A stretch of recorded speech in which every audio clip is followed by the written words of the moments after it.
Bugün klubumuzun üzvü Ofelia ilə birlikdə necə stilist olunur mövzusunda danışacağıq. Masaya her şeyi koymaya hazır mısın? Hazırsan let's go baby. Deməli, mənim də ilk təcrübəmdir mağazada. Allahdan çox adam yoxdur. Hələ ki bizə qəribə baxan yoxdur. A few moments later. İcazə almamış. Olmaz icazə. İcazəsiz olmaz. Hardan icazə ala bilərik? Bir də əndamını görəlim. Look, Strike a pose.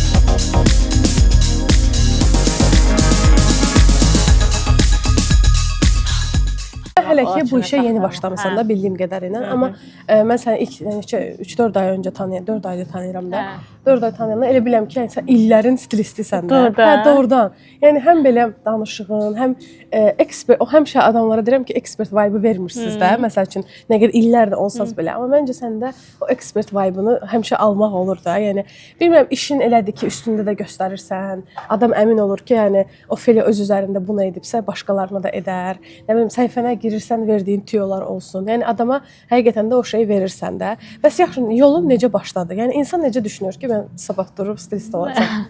Bence insan onu düşünmür. Sağ ol. İstəyirəm. İcazə var sizə çəkmişdim baba. Neyse bizi buradan qovdular Zara'dan. Stilist məncə insan belə bir gün işə durub qərar verir ki, mən sabah stilist olacağam. Çünki elə bir peşə də deyil. Aha, yəni çətin peşədir və biraz da elə bir ki, zəngin işidir də, yəni elə gəlir. Zənginliklə hələ ki bir bağlantısı şey tərəfdən ola bilər. Yəni siz dediyiniz kimi öz üstünə göstərməklə bağlı ola Ay, sağ ol, bilər. hə. Sərmayə tələb edir də. Hə, amma məsələn bu işlə bağlı insanların çoxunda belə bir yanlış düşüncə var ki, varlı insanlar ancaq incəsənət insanları, məşhurlar və sair stilistlə işləyir də. Amma əslində normal məsələn hər gün işə gedən bir insan alıb hər gün işə getməsin. Bir ev xanımına belə, yəni stilist olsa, o belə hər gün nə geyinim, nəyi necə eləyim suallarından azad ola bilər. Ay, sağ ol. Yəni Onlara nasıl danışacağıq? hə.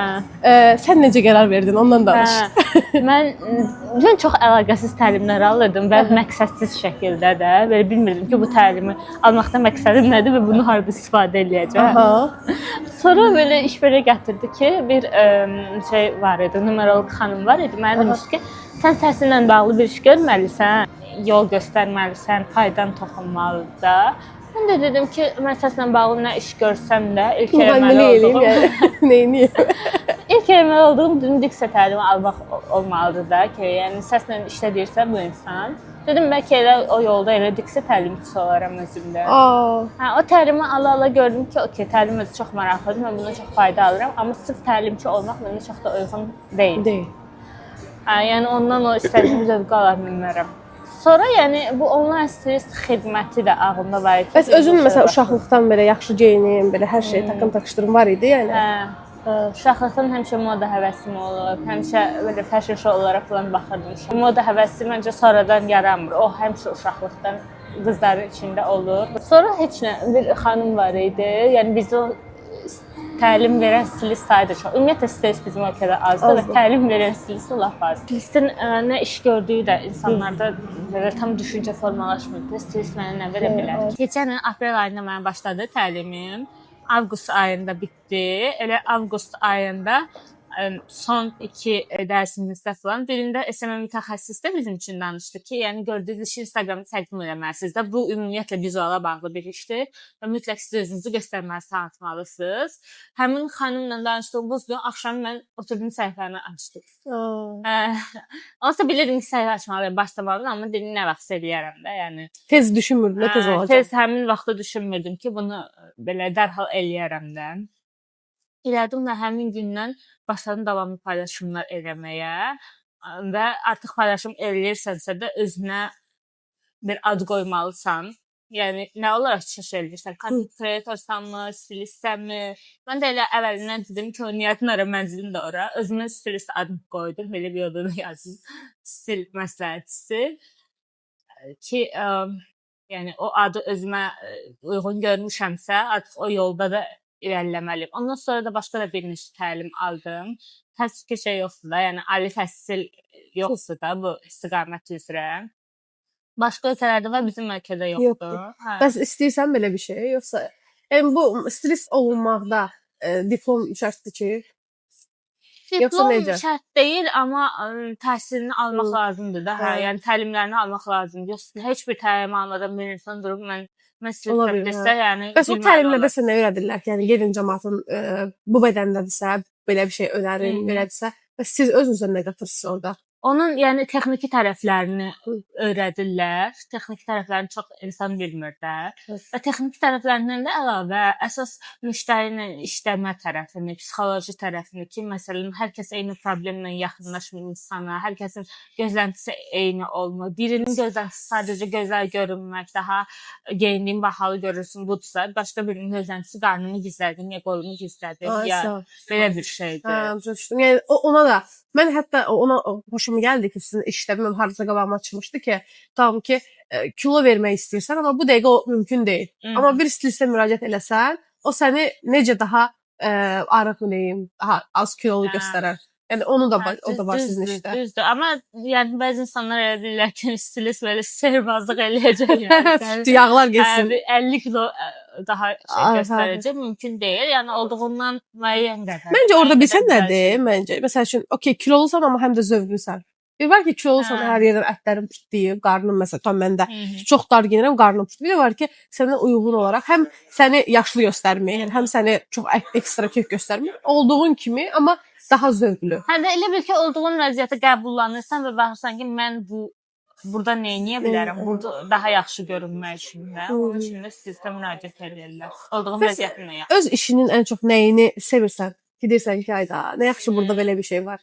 Nə yaxşı dediyim əslində sırf özümün həvəsindən gələn bir şeydir.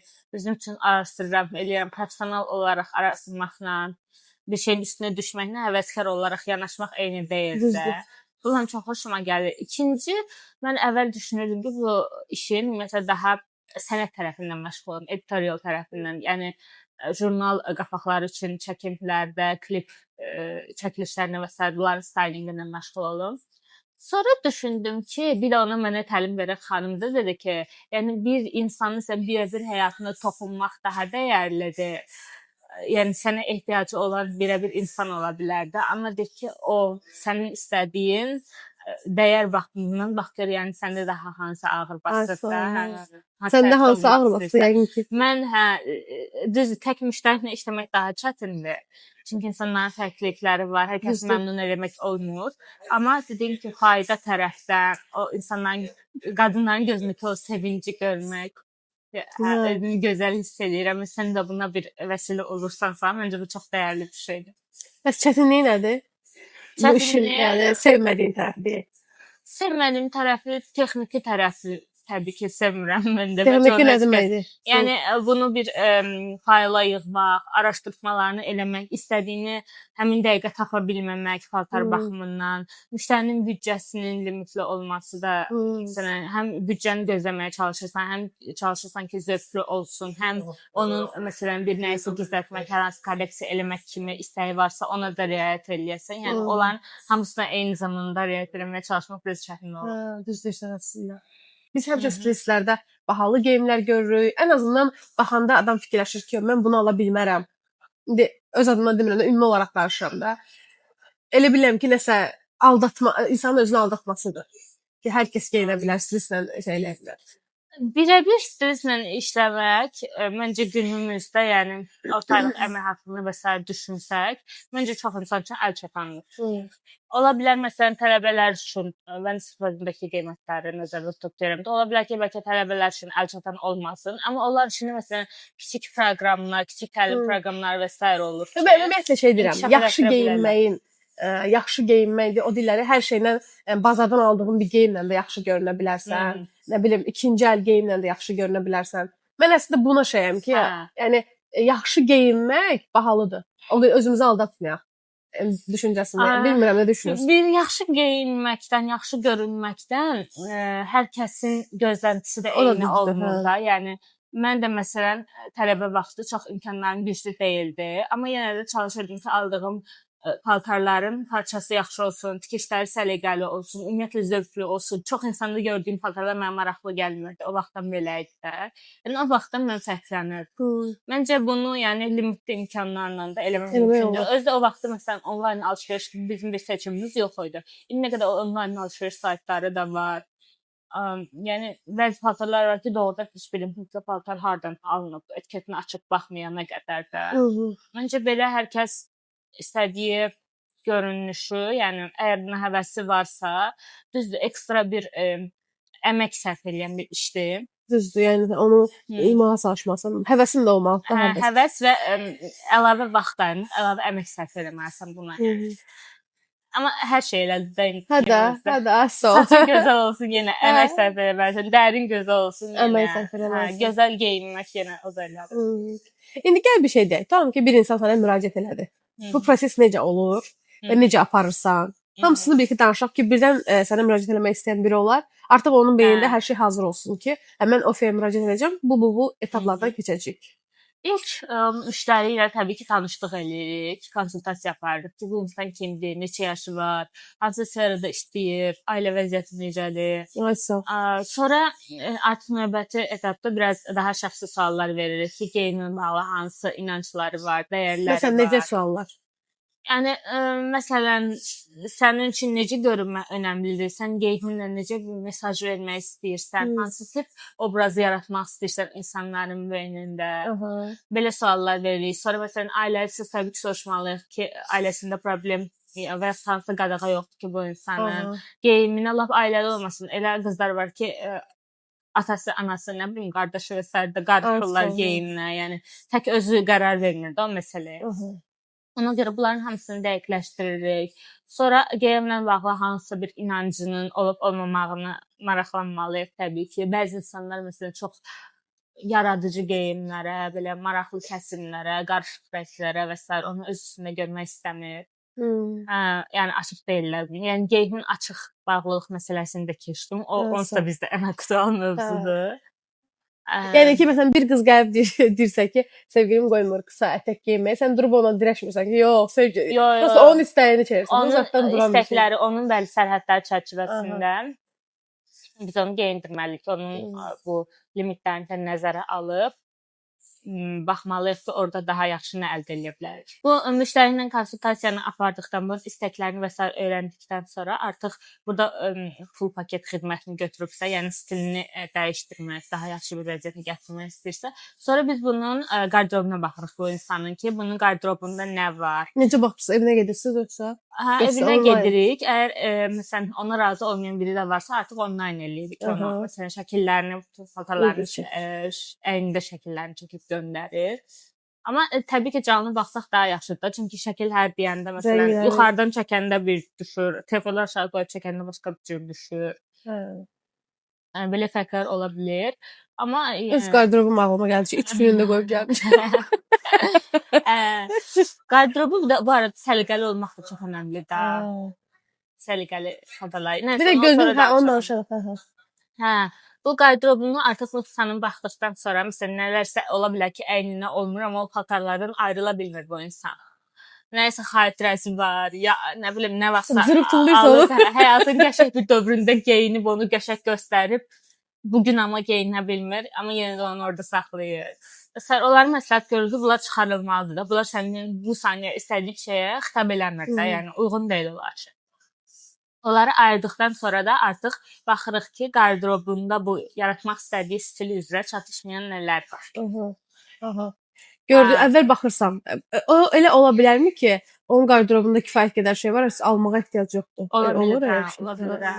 Məsələn, kiçik, çox minimal bir alış-verişdən və yaxud da ola bilər ki, heç də onun üçün heç nə lazım olmaz. Sadəcə o qardırobı səliqəyə salmaq, o insana hazır kombin ideyalar vermək lazım olur. Belə işlərlər də ola bilər. Deməli, bu da var imiş. Bir də şey ağlıma gəldi ki, bizim klub görüşləri olanda, məsələn, Ofeliya ora gələcəksə, mən biraz özümə çəki düzən vermək düşüncəsində oluram. Nə qədər verirəm bilmirəm, amma Ofeliya gəlmədiysə daha rahat gələ bilər.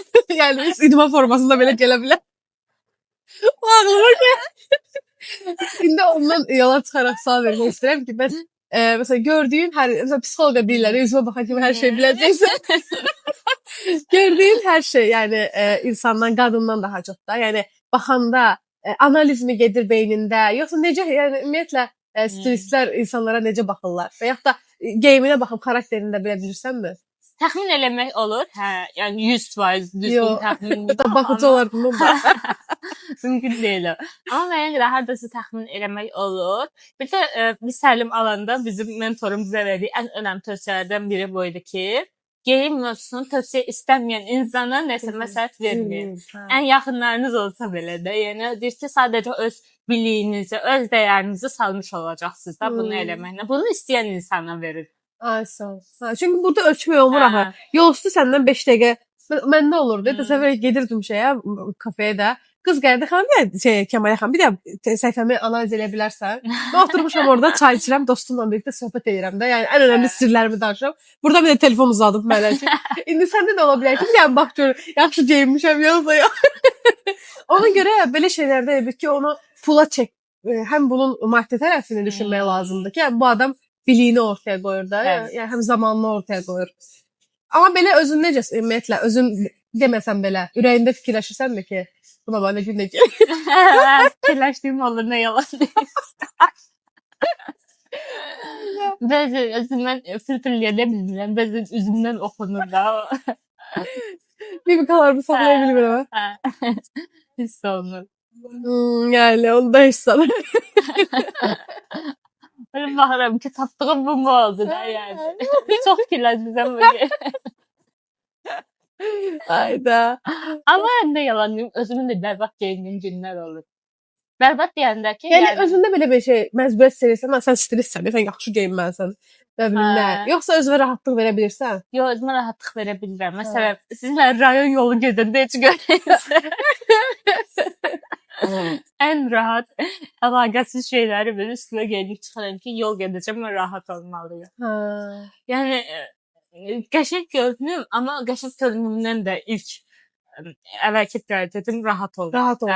Hər zaman yoxsa sadəcə bəzən olur? Məsələn, baxırdı, tutaq ki, mənim 2 saatlıq çöldə bir işim varsa, o xüsusi bir görüşdürsə, orada biraz rahatlığı geri plana ata bilirəm. Amma məsələn, mənim gün boyu əynimin üzərimdə qalacaq, əynimdə olacaq bir paltardırsa, o məsələn dağıdırsa, mən nahidə sıxırsa, mən bilirəm ki, yəni mən ilk baxışda nə qədər gözəl görürsəm də, zaman keçdikcə, çünki paltar ikinci dəri kimi bir şeydir. O məni narahat edikcə mənim enerjim düşəsidir, yəni istər-istəməz. İstər-istəməz ətrafdan da hiss olunacaq. Hiss olunur, bəli. Yəni vizual olaraq qəşəng görünsəndə də o narahatlığın enerjisi yansıyır. Yəni sən o istədiyin effekti ala bilməzsən yenə də. Belə bir şey deyim, yarımçıq. Mən sözü böldüm, getdin qardırobuna baxdın. Sonra nə oldu? Getdik qardırobuna baxdıq, artıq ondan sonra bir siyahı tərtib edirik ki, bu insanın istədiyi stil üçün çatışmayan nələri var. Bu siyahını da tərtib edəndən sonra təbii ki, yenə baxırıq müştərinin büdcəsinə. Görək büdcəsi nələrə çatır da. Bu büdcəsi çərçivəsində bu alış-veriş planını tərtib edəndən sonra bir hissəsini onlayn eləyə bilərik, bir hissəsini canlı eləyə bilərik. İmkanı çatırsa hər şeyi canlı yoxlayıb almaq istəyirsə elə də alırıq. Yəni buradan sonra burada paket fərqi var da. Hər şeyi canlı istəmək, hər şeyi onlayn istəmək. Burada şey təsir eləyir, pula təsir eləyir, yəni sənə ödəyəcək xidmətlər. Təbii ki, canlı alış-veriş daha çətindir. Gəzirsən, bir yoxlayırsan, o insanı gözləyirsən, geyinsin, soyunsun, baxsın. Yəni, hər iki tərəf üçün də əlavə enerji sərf edən bir proses olur. Amma ona görə canlı alış-verişdə saat limiti qoyulur ki, bu qədər saat məşğul olacaq. Yəni. Əlavə saata keçsən, ödəmə olur. Amma məsələn, artıq onlayn, yerdə qalan hissəsini onlayna keçirdiriksə, bunun üçün əlavə bir sən artıq orada canlıda onun bədən ölçülərini görüb rahat seçə bilirsən. Canlı daha rahatdır da, amma onlaynın bir qarantiyası yoxdur ki, sən sifariş elədiyin, məsələn, çox olur ki, paltarlarda kiçik qəlib gələ bilir, böyük qəlib gələ bilir. Yəni, mən özümə alış-veriş eləyəndə belə elə problemlər yaşayıram, ki, qaldım müştəriyə. Ay, sağ ol, yuxum gəldi. Bəs sən üçün yaxşı müştəri deyəndə, məsəl üçün, hər şey sənə buraxan, yoxsa özünün çox fikirləri olan?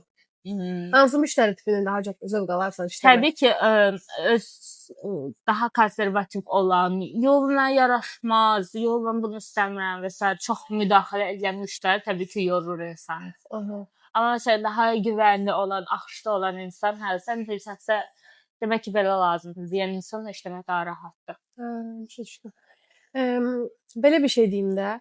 İndi məsəl üçün stilistlə işləməkdən danışdıq da. Amma elə adam var ki, məsələn mən özümü də etirafımı eləyim. Deməli bir qız var idi. Mən Türkiyədə təhsil alanda, o bloger idi, hicablı bloger idi. O nə geyinirdisə, mən beynimdə elə bir ki, öz bədən formama baxmadan gedib onun hər aldığı şeyi alırdım, geyinirdim və əziyyət çəkmirdim də. İndi o qız hicabdan çıxır.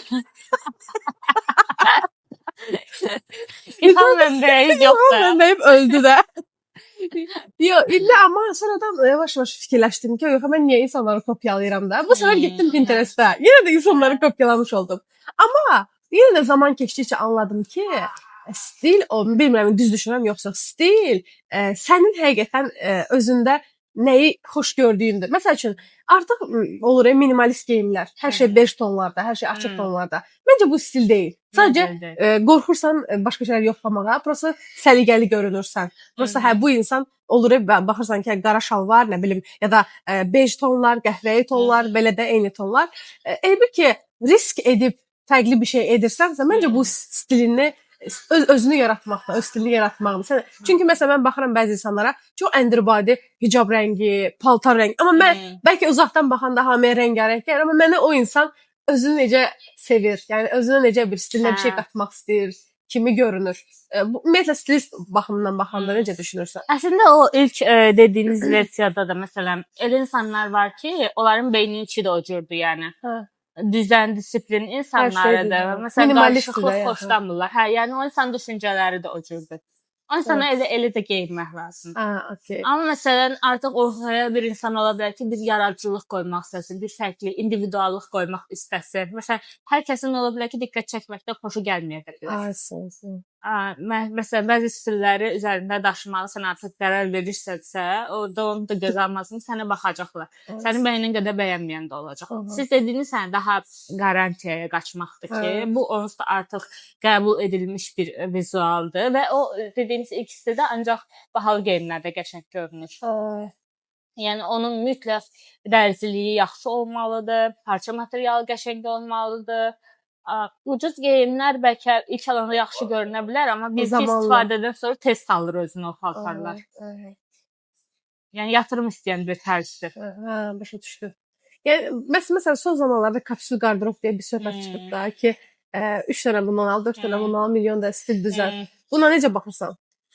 Kapsül qardırobu bununla bağlı səhifəmdə də danışmışdım ki, məncə çox insan ümumiyyətlə səhv başa düşüb də, yəni hər kəsin kapsül qardırobu eyni ola bilməz. Məsələn, Kəmalin kapsül qardırobunu Ofeliyanki necə eyni olsun. Ay sağ ol. Amma elə göstərirlər sanki 3 dənə ağ köynəyim olsa, 2 dənə ağ köynək, qara pencək, cins şalvar hamı da olmalıdır. Bəzi insanlar cins xoşlamır, yəni. Cins şalvar xoşlamır. Bəzi insanlar pencək geyinmir. Yəni bu insan elə bir insan deyil də. Pencək necədir? Ciddi, strukturlu bir geyim növüdür. Onu xoşlamayanlar da var da, yəni. Və həyatında onu geyinməyə heç ehtiyac olmayan yerlər olan insanlar da var da. Ona görə kapsül qardırop hər bir fərd üçün ayrı olmalı olan bir anlayışdır, yəni. Sən necə geyinməyə xoşlayırsan, ona uyğun olaraq geyinir. Ona uyğun olaraq və hər bir insanın qardırobunun baza hissəsi olmalıdır. Kapsül hissəsi olmalıdır ki, artıq oradakı parçalar öz aralarında yaxşı uyğunlaşsın. Nə geyinim fikirləşəndə əlin rahat getdiyin geyimlər onlar olsun. Bəs yaxşı, səncə çox yaxşı geyinmək insana çox zaman alan bir şeydir? Çünki məsələn biz bəzən bəhanə edirik ki, vaxtım yoxdur. Çatdır, evdən elə çıxa-çıxda ya da axşamdan kombin eləyib düşünürük, səhər üstündə duranda nədir? Bunu düşünmüşəm yəni gecə boyunca. Yəni niyə görə insanlar yaxşı geyinməyə motivasiya ala bilmirlər? Çox vaxt alır, çox pul alır. Hansı səncə? Qadınlar deyək. Məncə biraz əvvəldə dediyim kimi əlavə əmək sərf eləmək istəmirlər bilərlər bu məsələyə. İkinci tərəfi də ola bilər ki, özlərini o qədər önəmsəmirlər, yəni görünüşlərini. Ki, əşi, kim deyə mənə baxar? Amma baxırlar. Yəni hamı birinci ilk görünüşümüzə baxır. Bizə qarşı davranışlarını da və o ilk emosiyalarına görə elə adi şey götürək. Tam ki, marketə girirsən, əgər belə kostyumlu, belə qəşəng geyinmisənsə, elə bilirlər ki, nazirlikdə işləyirsən və sənə qarşı daha yaxşı davranırlar. Amma yox, bir də salaş geyinsən, bir şey eləsən, o dəqiqə elə bir ki, saymırlar səni. Yəni adi marketdə belə bir türklərdə bir müamilə görürüksə, indi görün biz Yəni bir Və bu məclisə gələndə şuuraltı baş verir. Yəni buna görə kimisə qınamaq olmaz. Bu biz özümüz də deyil insanın insanlara qarşı. fitrətidir bu. Yəni belə deyək. Ya üz gözünə baxıb şey qərar verəcək, ya da üstünə başına baxıb qərar verəcək. Və o ilk qərarı, o ilk fikri dəyişdirmək də çox çətin olur. Ona görə deyirəm ki, həmişə insanlarda necə bir obraz yaratmaq istəyirsinizsə, çalışın ki, onu siz danışana qədər o insanlar artıq onu başa düşmüş olsun. Bəs yaxşı, məsələn, çox yaxşı geyinəndə də davam edirik. Çox yaxşı. Bəlkə də bu mənim yanlış inancım üzə çıxdı. Çox yaxşı geyinərəm. Birdən insanlar məni bu lovğadır, özündən yuxarıdır, özünü yuxarıdan aparır düşüncəsində. Bəlkə içdən elə deyiləm, amma o qədər lüks mü deyim, o qədər qəşəng belə şapşapalı geyinmişəm ki, insanlar heç mənə yaxınlaşa da bilmir. Düşünür ki, bunun burnu havadadır. Çünki paltarı geyinirsə adam özünü elə hiss eləyir. Elə bir Paltar geyim alter egodur da. Deyirəm həmişə ki, alter egoya keçməyin ən yaxşı versiyası geyimdir, yəni. Sənətçilər də bundan çox istifadə edirlər. Amma sən olsa geyiminə bir əlavə bir əmək sərf edirsənsə, bu onun göstəricisidir ki, sən insan olaraq özünü yüksək qiymətləndirirsən, yaxşı dəyərləndirirsən və bunun da görünüşə yansımasıdır. Yaxşı geyinmək, yəni özünə hörmət eləməkdə bir. Bəli, bəli. Və özünə hörmət edən insanlara da bu qəbul edilmiş bir şeydir də ki, kənardakılar istədik ki, bəli kimi danışmağa, istədikləri davranışı göstərməyə qarşı biraz çəkinirlər, biraz məsafə qoyurlar. Söz. Yəni loğa görünməkdir. Loğa görünmək İşə yaraya bilər. İşə yaraya bilər. Yəni əgər özgüvəniniz azsa, geyimlə bu özgüvəni hardasa kompensasiya eləmək olar, deyə bilərik. Oradan da elədiyi. Amma nədənsə biz bilmirəm, geyimini dəyişə bilməmək, yaxşı geyinməmək də komfort zonadan çıxa bilməmək də hardasa. Çünki illərdir sən ona öyrəşmisən ki, mən belə geyinirəm də, sadə, nə bilim, çox da şık deyiləm. Bəs sən yaxşı şık deyəndə nə nəzərdə tutursan? Məsələn, bir qadın şıkdır, qarşıdan gəlir, nə nəzərdə tutulur bundan stilist olaraq? Nə olmalıdır onun üzərində? Hansısa konkret bir geyim növü deyə bilmərəm, çünki yenə o insanın artıq xarakterindən asılıdır da. Amma məsələn, şık deyə biləcəyim o olar ki, o insanın məsələn, saçı falan səliqəlidirsə, üzü baxımlıdırsa, geyimləri də ümumiyyətlə səliqəlidirsə, ütülüdürsə, yəni ayaqqabılar və sair təmizdirsə, yəni belə şeylərə artıq diqqət eləyirsən, düşünürəm ki, ona şık deyə bilərəm bəli. Bəs məsələn özün nə qədər vaxt ayırırsan günlük öz geyiminlə məşğul olmağa? Yəni öz stilistliyini özünə necə keçirirsən? Yoxsa bir dəfə eləmisən, elə onunla gedirsən? Biraz məşq eləyəndən sonra bir yerdən sonra daha avtomatikləşir, daha rahat bir necə deyim, az zaman sərf eləyərək əldə eləmək olur istədiyin nəticəni. Təxmini bilirəm də artıq ki, nə ilə nə yaraşır, hansıların rəng uyğunluğu, hansıların kəsim uyğunluqları və s. var. Artıq yeni parça alanda da çox fikirləşirəm. Əvvəl mənim üçün təzə paltar almaq çox rahat idi. İndi bu sferaya keçəndən sonra geyimə baxıram, məsələn, bəzi geyimlər mənim üçün qiymətini haqq eləmir, yəni. Baxıram ki, bunda nə var bu qiymətə dəyəcək. Belə deyək, bir insan bugün yaxşı geyinməyə başlasa, səncə minimum nə qədər büdcə lazımdır ona? Bugündən qərar verir ki, mən bugündən etibarən daha səliqəli, daha şık bir qadın olacaq. Sən çünki orada saç, üz baxım falan da dedin. Sən onda demək ki, stilistin içinə bu da daxildir də, hə?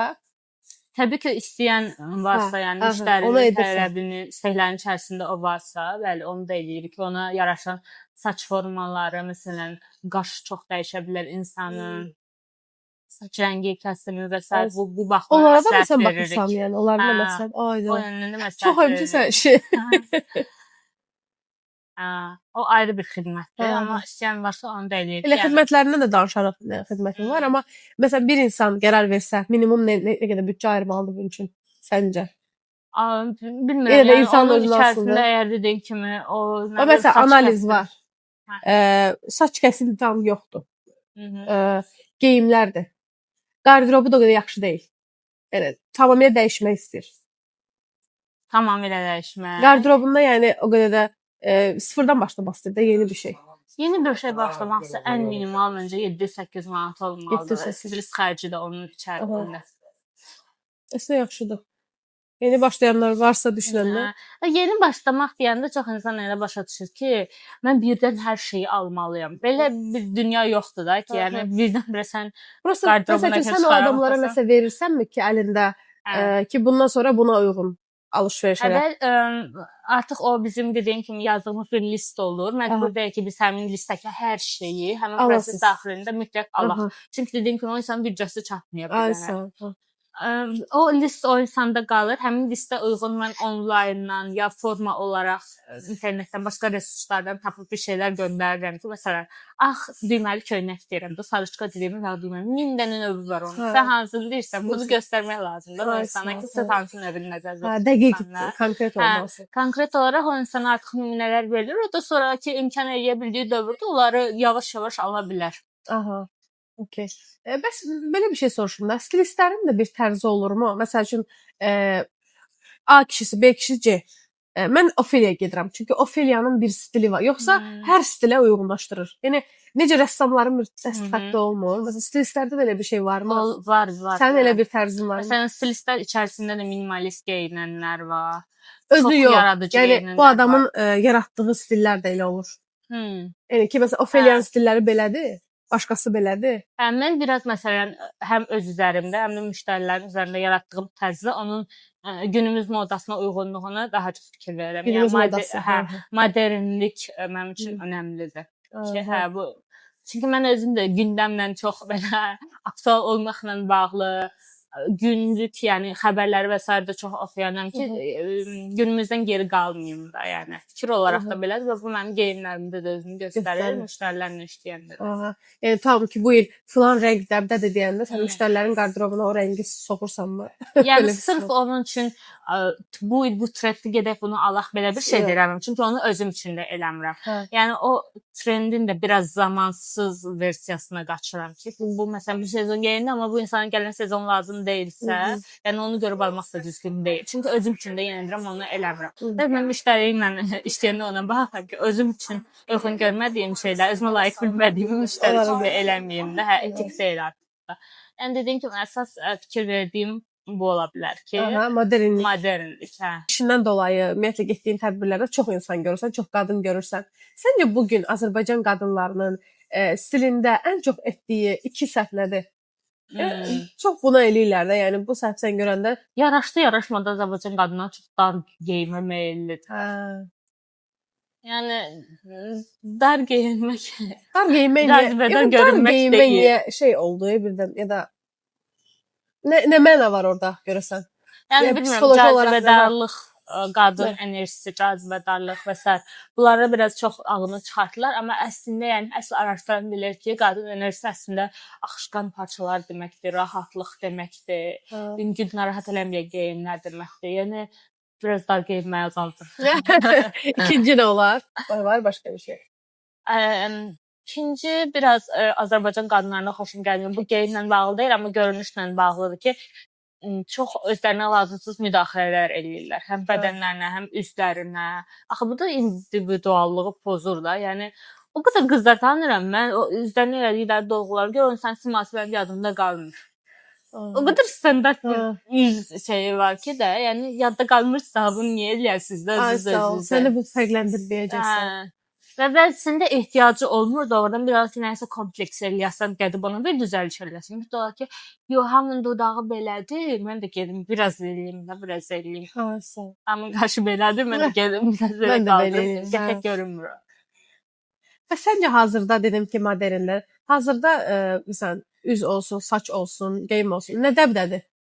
Yəni, insanlar bu dəqiqə, bu anın, yəni bu günün trendi nədir?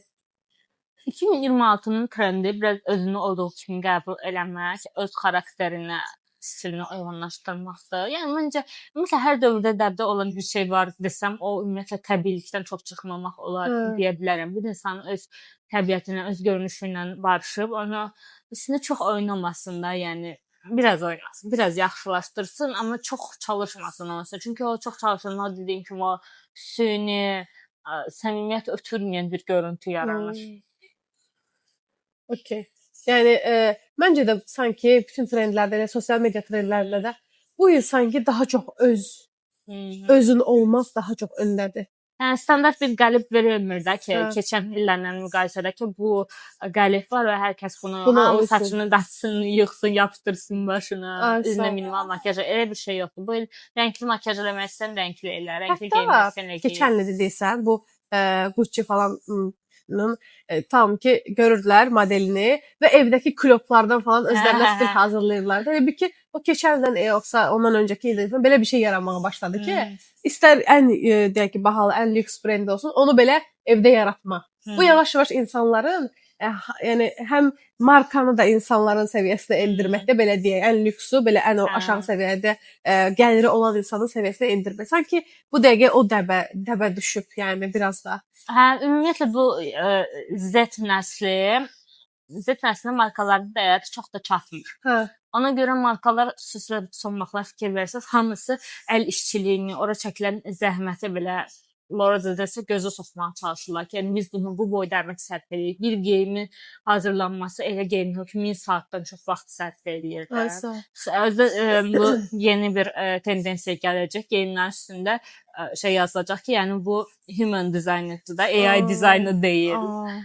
Onu markalar bu saniyə onu çatdırmağa çalışır. Biz bunun üstündə çox işləyirik. Çünki artıq o premium materialdan istifadə edirik, çox da keçmir. Çünki çox premium deyib artıq keyfiyyətsiz çıxanlar da çox Oldu. görülür. Bu dəqiqə çatdırmağa çalışdıqları odur. Bir də bilmirəm, bu mənim yəni sadəcə müşahidəmdir, yoxsa ümumiyyətlə belədir. Sanki məsəl üçün də əvvəllər biz lüks brendləri o qədər tanımırdıq. Yəni bilmirəm də, məsəl üçün mən kənddə doğulmuşam və kənddə də böyümüşəm. Sonra gəlmişəm 17 yaşımda Bakıya. Ətrafımda da sən demə indi mən geri dönüb baxıram şəkillərə ki, görürəm ki, mənim qrup yoldaşım Gucci-dən çanta götürüb. Yəni həqiqətən də zənginlər idi və heç bununla da şeyləmirdilər, yəni mən burdan çanta öyünmürdülər. Amma indi sanki məsəl üçün əvvəllər mən tutalım ki 8-9 il öncə Cartier nədir? Mən belə bir şey adını eşitməmişdim. Amma indi elə bir ki, məndən balaca insan belə, 16-17 yaşında insan belə onu bilir. Sanki markalar artıq o lüksluqda düşdü aşağı. İndi daha çox səssiz lüks sayılır da. Yəni hansı ki biz o markaların adını bilmirik. Əgər müəyyən bir gəlir səviyyən yoxsa, heç ondan xəbərin yoxdur da. Bilmirəm bu mənim müşahidəmdir, yoxsa yavaş-yavaş gəlir səviyyəsi yüksəldikcə sən bu adları bilməyə başlayırsan, çevrən dəyişir. Yoxsa həqiqətən belədir. Sən nə düşünürsən? Məncə gəlir səviyyəsindən asılı yox, çünki daha çox sosial mediadan gələn bir şeydir. Yəni o dövrdə bu qədər çox insan istifadə eləmirdi. Bu qədər gözümüzə soxmurdular. İndi bir balaca gəlir səviyyəsi yüksələn kimi görsək qaçır elimizdən sumka alır ki, baxın mən elimdə sumka işlədirəm. Yəni o lüks zinət əşyaları mağazalarından olsun. Heç məsələn əvvəl mən kopya dizayn götürəndə belə tələbə vaxtı da yalançı Victoria Beckham sumkam var idi, heç vaxt yadımdan çıxmasa sumka. Yəni sadə bir mağazadan almışdım da. Yəni onun belə kopya olduğunu, bir lüks bir dizaynın kopyası olduğunu mən elə şeylərin fərqini mən də bilmirəm. Amma bu sosial mediada indi o qədər gözümüzə soxurlar ki, bir də belə bir tendensiya var ki, nəyisə ya orijinalını ala bilmirsənsə də fake-ni alma. Mən də əslində əvvəllər buna çox qarşı idim. Yəni fake işlətməyin falan. Amma ola bilər ki, sənin bəyəndiyin o dizayn sıfır fake-də var da, yəni. Orijinalını ala bilmirsən, fake-lə görünüşü də o tamamdır. Ki, bunu geyinmək istəyirəm, bunu geyinirəm, yəni. Bu qədər ümumiyyətlə burada şey məsələsi var, yəni fake. Sən demişdin, neysə bunlar fərqli bir şeylərdir. Hə, o nədir? O izah edə bilərsən? O nədir? Demək ki, fake bu orijinalın birə-bir kopyalanmağa çalışılmış formasıdır. Yəni, amma yenə də birə-bir kopyalaya bilməzlər. Çünki orada artıq müəllif hüquqlarını pozmuş olacaqlar və onlar məhkəməyə verə bilərlər. Orada bəzi tikişlərində, fərqlər olur. Sən deyənə qədər o fen şeyi atmışdın sənə. O fının görünmədiyini anlamırdım mən o şey tokanın üstündə də. O artıq tam kopya sayılmır, o artıq imitasiya sayılır. Müəyyən qədər loqosunda və s. belə dəyişiklik edirlər. Yəni güya ki birə-bir kopya deyil, bu artıq imitasiya sayılır. Knockoff deyirlər. Çünki keçən dəfə deməli bir dənə sahibkardır, qadındır. Bir dənə çanta şəkli paylaşıb, Miumiu çantası yoxdur, bildiyimiz o elə yumru fason bir çanta var.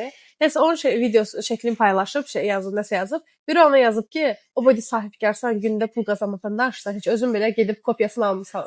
Özün belə gedib kopyasını almısan da, heç üstünə adı düz də yazılmayıb. Bu adam heç bilmirmiş ki, Miumiu deyə bir şey var, bir firma var. Prosta görüb o çanta xoşuna gəldi, başa düşürsən. Və elə bir markanın olduğunu da heç xəbəri yoxdur da. Öz dünyasındadır. o pula da ala bilər. Amma insanlar da elə bil ki, artıq izləyici və əsas main personal şey yaranıb axı. İzləyici səndən tələb eləyir sanki onu. İndi mən də onu görəndən sonra fikirləşirəm ki, mən heç vaxt yəni gedim okey, mən orijinal çanta istəmirəm. Amma gedim ürəyimcə olmayan, amma dizayn olmayan çantanı alım. Çünki kimsə mənə oradan deyə bilər ki, bu fake-dir. Bu şeydir. Bəlkə ayıblanma kimi olsun. Məsələn, biri çıxıb, bəlkə də bir gün biri çıxıb desə ki, fake nədir? Nə var ya burada? Özüm bilərəm. Mən bunu xoşlamışam, almışam. Elə ki, onda elə görürsən deyə sən də qorxmağa başlayırsan. Elə bilirsən ki, sən onu götürsən, hamı sənin barmaqla göstərəcək ki, buna bax fake çantadır. Halbuki nə var? Ona da pul vermirsən, buna da sadəcə bilmirəm. Sən nə düşünürsən bu barədə? Mən düşünürəm ki, yəni çox səliqəsiz bir, çox ucuz bir versiyası deyilsə, yəni biraz fake işlətmək istəyir, işlət fake. Mən düzdür, özüm istifadə eləmirəm. Özüm məsələn orijinallar, dizayn çantalarını bu gün ala bilmirəm, amma çalışıram ki, onların nə müadilləri olmasın, daha orijinal dizaynı olan, özünə məxsus dizaynı olan daha uyğun qiymətli çantalar istifadə edirəm. Bəs səncə Azərbaycanda yaxşı brendlər varmı? Sırf Azərbaycanın Bizim yerli brendlərimiz çox yaxşı yerə gedir. Kaş ki, onların büdcələri də olsaydı, yəni maliyyə dəstəkləri də olsaydı. Düşünürəm ki, yəni ümumiyyətlə bizim xalqımız xalqımız çox yaradıcıdır. görürəm. Sanki bizdə milli brend deyəndə bir də ona buta soxmaq, bir də xalça ornament soxmaq gəlir. Amma ki, məsəl üçün sadəcə bir tişört, sadəcə heç nə yazılmayan, amma keyfiyyətli. Səncə var Azərbaycanda belə? Bəli, var. Brendlərimiz var. Özü də xüsusilə daha yaxşı keyfiyyətdə məhsul çıxarırlar. Yəni keçən dəfə mən bir sadə bir qara köynəyi göstərirdim. Bizim yerli brendimizin. Hansıdır denən? Hazy idi brendin adı. Mən sizə görmüşəm gözləyməsə. Onun məsələn məhsulları çox keyfiyyətlidir. Sonra yəni bu talı bəzəkli olmayan yerli brendlərimiz var. Bu saniyə an etibarından sonra dəri gödəkçə almışdım. Həm belə çiyinləri sonra. Ona məsələn yerli brendimizdən almışdım. Heç bir ID Couture idi. Onun da məsələn üstündə heç bir logo, dizayn və sair heç şey yox idi. Yəni etiketinə baxanda artıq görürük milli brendin bir parçasıdır. Sən ümumiyyətlə yer verirsən də öz geyimlərində milli brendlərə. Gücüm çatdıqca, imkan çatdıqca alıram. Biraz bizim yerli brendlərimiz çox baha olur elə. Biraz baha olur, Çünki onları da mən qınamıram. Çünki kiçik istehsalat olduğu üçün kiçik istehsalat daha baha başa gəlir. Çoxdan olmadığına görə. Və onların hər birinin üstündə çalışırlar yaxşı bir iş ortaya çıxartsınlar, tanınsınlar. Məsələn, Lütfəlizadə brendi var. Mən onların çantalarını, ayaqqabılarını bəyənirəm. Düzdür, onlarda da şey olur, popüler bir muadil kimi görünür biraz. Bilməm, baxırda elə. Mən də oradan bir ayaqqabı çanta almışdım mən oradan bir dənə, çox yaxşı çıxdı. Yəni dəri çantaydı, amma yəni bir tərəfi dəri idi, bir tərəfi suet, Çox xoşuma gəldi yəni. Dedim ki, bundan sonra çanta alsam ora gedərəm yenə də. Onlar əslində qəşəng məhsullar gətirirlər. Yəni gündəmə uyğun, tam mən bayaq dediyim mövzu. Modern üstə düşür də. Yəni ayaqqabıları, çantaları da gündəm trend şeylər gətirirlər. Amma ola bilər məsələn bəzi olub ki, mən hansı ayaqqabını Instagramda bəyənib almağa getmişəm, görmüşəm ki, onun alt yapışdırılma yerlərində məsələn əyriliklər var, play düzgün vurulmuyor məsələn. Mən ümumiyyətlə çox seçiciyəm, az qala mikroskopla baxım da. Ona görə deyirəm ki, mənim üçün artıq nəsə almaq daha çətindir. Düzdür. Daha dəqiq baxırsan ki, uzun müddətli geyinə biləsən də. Bəli. Məsələn, mən bir bibim var. Bibimin belə bir fikri var ki, fərqli çeşidlər olsun, amma ucuz olsun. Amma bir dənə tanışım var, o deyir ki, ən bahalısı olsun, ən keyfiyyətlisi olsun, az olsun, 2 dənə olsun. İndi bu da xarakterdən asılıdır. Amma sən bir stilist kimi baxanda nə düşünürsən? Yəni bu insanların xarakterindən bağlı nə düşünürsən? Necə biriləridir və yaxud nədir? Bu düz bir şeydirmi? Çox olsun, ucuz olsun, çoxlu şeylər geyinir. O da yenə baxır insan xarakterinə də. Məsələn, mən özüm də dəyişikliyi çox sevirəm. Məsələn, bu kombini bu gün yeni çıxmışam, bunu artıq sabah yeni çıxmaq istəmirəm. O tip düşünən insanlar, yəni büdcəsi də yoxdursa, o istəyən çeşidlilik istəyirsə, artıq o yenə getməlidir ki, ucuz olsun, çox olsun. Amma sən daha bahalı, səliqəli görünmək istəyən və stabilliyin də narahat eləmədiyi insanlar da o variantı seçə bilər. Yəni insan fərqliliyi çox ön plandadır bu işdə. İnsan nə istədiyi və nə gözlədiyi, zövqü, düşüncələri, fərqli inancları və s. çox nəzərə alınmalıdır bu işdə. Ona görə bu işin də çətin tərəfi düşünürəm orada.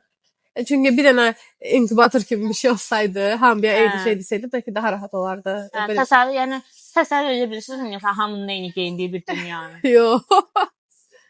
Necə pis olardı. Adi məsələn xəstəxanaya və sair gedəndə orada görsə hamı eyni cür geyinib, adam necə ürəyi Ürək sıxılır.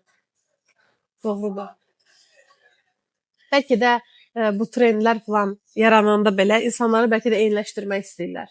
Amma yenə də insan o fərqliliyini ortaya qoya bilir də. İnsan elə bir varlıqdır. Amma məsələn distopik romanlarda, sonra o vaxtın Sovet rejiminin özündə də olub biraz ki, insanlar Eyni rənglər, eyni eyni tonlar. rənglər, eyni tonlara yönəldiblər. Sonra məsələn 1984 əsərində var idi ki, hamı eyni Eyni geyinirdi. geyinir. Onun filmində də var idi ki, hamı eyni cür geyinirdi ki, çünki geyim insanların öz fərqli düşüncələrini ortaya qoymasının ən asan yoludur da. Doğrudur. Yəni fərqli bir şey yenə kimsə fərqli bir şey deməsin. Hə, fərqli bir ideya. Elə bilirəm ki, məsəl üçün bu gün qadınlar çıxıb desək ki, hər kəs öz fərqimi ortaya qoyuram, bu biraz qorxulu bir dünya olar. İstərsəməz mən əgər öz geyimimdə belə azad deyiləmsə, evdə məni daha rahat idarə etmək mümkündür. Ya da nə bilim başda olanlar da məni rahat idarə, sistem də məni daha rahat idarə edir. Amma durubsa, səhər dursa görsən ki, hamı çox özünə məxsusdur. Bu o deməkdir ki, bu adamlar istədiyi şeyləri istədiyi zamanda edə biləcəklər hardasa. Yaxşı, yekunlaşdırsaq əgər qadınlara verdiyin, yəni bugündən etibarən tam ki, geyimini dəyişmək istəyən, gözəl geyinmək istəyən qadınlara verəcəyin əsas tövsiyələr nə olar? Əsas tövsiyə ümumiyyətlə qəşəng geyimi özünü tanımaqla başlayır, xarakterini tanımaqla. Özünüz üçün 5 dənə belə əsas prioritet götürə bilərsiniz ki, mən necə görünmək istəyirəm. 5 dənə sifət yazın. O artıq növbəti geyinəndə o baxın görək ki, sizin geyindiyiniz üslub o kriteriyalara cavab verir. Məsələn, sən ciddi, statuslu biri kimi görünmək istəyirsən, amma məsələn idman şalvarla çıxırsan çölə. Bu üst-üstə gələn şeylər deyil axı. Yəni Çalışın, dediyim kimi özünüz üçün kriteriyalar qoyun və onlara riayət edin. Bir də qəşəng geyinməklə, ümumiyyətlə bir stil sahibi olmaqda davamlılıq istəyən bir işdir. hər şeydəki kimi. Hər şeydə. Niyə hər şey Hər istəyir? Yəni arıqlamaq istəyirsən davamlı olmalısan, pul qazanmaq istəyirsən davamlı olmalısan, Sosial məşhur olmaq istəyirsən davamlı gözəl olmalısan. olmaq istəyirsən davamlı ol. Hər şey gəlir burada dayanır. Çox sağ ol Ofa Style. Qonaq olduğun üçün. Çox xoşdur. Elə bildim ki, elə oturmuşam sənə söhbət edirəm. Elə burada kamera yoxdur. Çox sağ ol qatdıqların üçün, vaxt ayırdığın üçün. Həmişə belə gözəl şeylərdə görüşək. Siz də çox sağ olun. Çox maraqlı idi mənim üçün də. Belə ilk təcrübə idi. Hətta bu mənim arzum idi. İndi müsahibə gətirsən. Görsən sən də müsahibə gedir. Mən ümumiyyətlə həmişə media insanı olmaq istəmişəm uşaqlıqdan. Ona görə bu gedirsən. mənim üçün bir arzumun Bundan sonra çox olsun. formasıdır. Amin. Mən də deyim ki, o qızdan ilk müsahibə alan mən olmuşam. İnşallah. Bilirsiniz yəni. Çox sağ olun. Təşəkkür edirəm bu Çox sağ ol. imkanlar üçün. Təşəkkürlər. Sağ olun. Sağ olun.